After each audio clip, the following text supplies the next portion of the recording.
আলভি কখনোই অনামিকা ঐশীকে বিয়ে করতে চায়নি। আলভিকে ফাঁদে ফেলে এবং নানা রকম ভাবে ব্ল্যাকমেইল করে বিয়ে করেছিল অনামিকা ঐশী। হ্যাঁ ভিউয়ার্স, বর্তমানে আলভি এবং অনামিকা ঐশীর বিয়ে বিচ্ছেদ আমরা তো সকলেই দেখেছি, কিন্তু জানেন কি আলভিকে কোন ট্র্যাপে ফেলে বিয়ে করেছিল অনামিকা ঐশী? সম্প্রতি আলভির এক ঘনিষ্ঠজন এই বিষয়গুলো খোলাসা করেছে। তিনি এক দীর্ঘ স্ট্যাটাসের মাধ্যমে জানিয়েছেন, বছরখানেক আগে আলভি এবং ঐশী লুকিয়ে বিয়ে করে এবং তাদের ভিতরে ছাড়াছাড়িও হয়ে গিয়েছিল।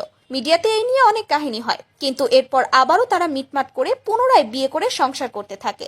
এখন আবারও তাদের মধ্যে বিচ্ছেদ হয়ে যায়, আর তার একমাত্র কারণ ঐশী পরকীয়া করে। গত ৮ বছর আগেই বাংলাদেশের অন্যতম সেরা এবং ইয়াং ট্যালেন্টেড মিক্স ইঞ্জিনিয়ার ছিল আলভি।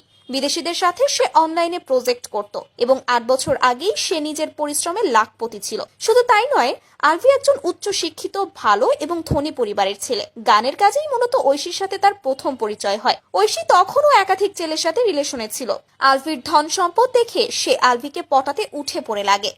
বলা সহজ, কিন্তু যখন কোনো সুন্দর মেয়ে নানাভাবে কোনো ছেলেকে আকৃষ্ট করার চেষ্টা করে, তখন সেই ফাঁদ থেকে নিজেকে বের করা সহজ নয়। আর সেজন্যই অতীতে ঐশীর নানা অপকর্ম আলভি মেনে নিয়ে তার পরিবারের বিরুদ্ধে গিয়ে ঐশীকে বিয়ে করেছিল।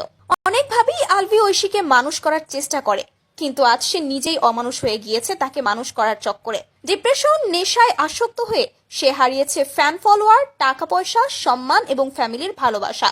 ক্যারিয়ার, হ্যাপিনেস জীবন থেকে বিনাশ করতে একজন বাজে নারীই যথেষ্ট।